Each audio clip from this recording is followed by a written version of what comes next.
माँ, मैं बहुत थक गई हूँ। घर संभालते संभालते यहाँ मेरी थकान किसी को नजर नहीं आती। कुछ दिन आराम करना चाहती हूँ।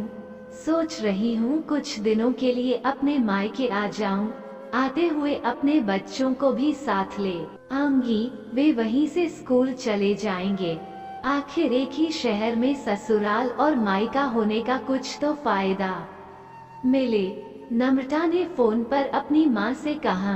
पार्वती जी ने दूसरी तरफ से कहा, हाँ बेटा, जब तेरी इच्छा हो आ जाना, आखिर ये तेरा भी तो घर है।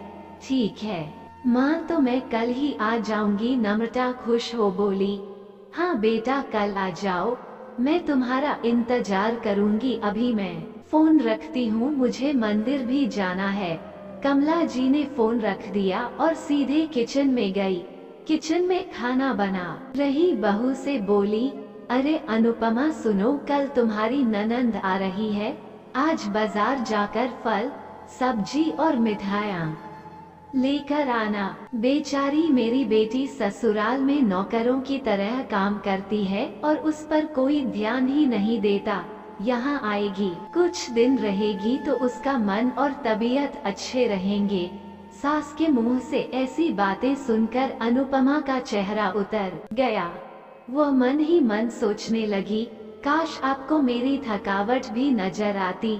मैं भी दिन रात झाड़ू पोछा, बर्तन, खाना बनाना, मार्केट जाना और हर वो काम करती हूँ जिससे हमारे परिवार वालों को कोई दिक्कत ना हो। काश आप मुझ पर भी ध्यान दे पाती। आपकी बेटी तो जब मन में आता है तब यहाँ आ जाती है, लेकिन मैं साल में एक बार ही अपनी माँ के पास जाती हूँ, तब भी आपको प्रॉब्लम होती है। मैं भी इंसान हूँ, मेरा भी मन है। मुझे भी लगता है अपने माँ के पास जाकर थोड़ा आराम करूँ, सुख दुख की दो चार बातें करूँ, अपना मन हल्का करूँ। भगवान, अब तुम ही कुछ करो ताकि मेरी सांस की आंखें खुले और उसे मेरी थकावट भी नजर आए। शाम तक भगवान ने जैसे अनुपमा की सुन ली और उसकी ननंद का फोन आया। ननंद ने अपनी माँ से कहा कि उसकी सास ने उसे मायके आने के लिए मना कर दिया है, इसलिए इस बार वो नहीं आ सकती। पार्वती जी बोली, ऐसे कैसे मना कर दिया? पहले तो कभी वह तुम्हें आने के लिए नहीं रोकती थी, इस बार भला क्या हो गया? लाओ मेरी बात कराओ उसने, मैं समझती हूँ। नम्रता ने फोन अपनी सास के पास दिया। पार्वती जी ने कहा, नमस्कार समधन जी, आपसे कुछ कहना था। समधन जी ने कहा, कहिए। दरअसल नम्रता कल त्योहार है, इसलिए अपने मायके आना चाहती है, अगर आप उसे भेज दे तो अच्छा रहेगा। नम्रता की सास ने कहा, देखिए समधन जी, आपकी बेटी मायके जाकर रहे, इस बात के लिए हमने उसे कभी नहीं रोका और इस बात से हमें कोई प्रॉब्लम है भी नहीं।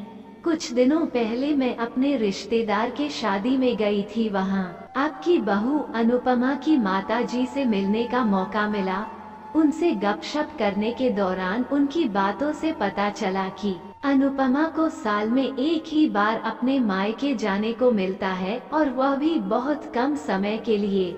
मुझे लगता है आपको पहले अनुपमा को उसके मायके भेज देना चाहिए और वह जब मायके होकर आ जाएगी तो मैं नम्रता को आपके पास भेज दूंगी। एक बहुत जरूरी बात जो मुझे लगता है आपको समझ लेनी चाहिए कि आपको अपनी बहू को भी बेटी की तरह या बेटी से भी ज्यादा प्यार देना चाहिए। उसे भी मायके जाने की इच्छा होती होगी।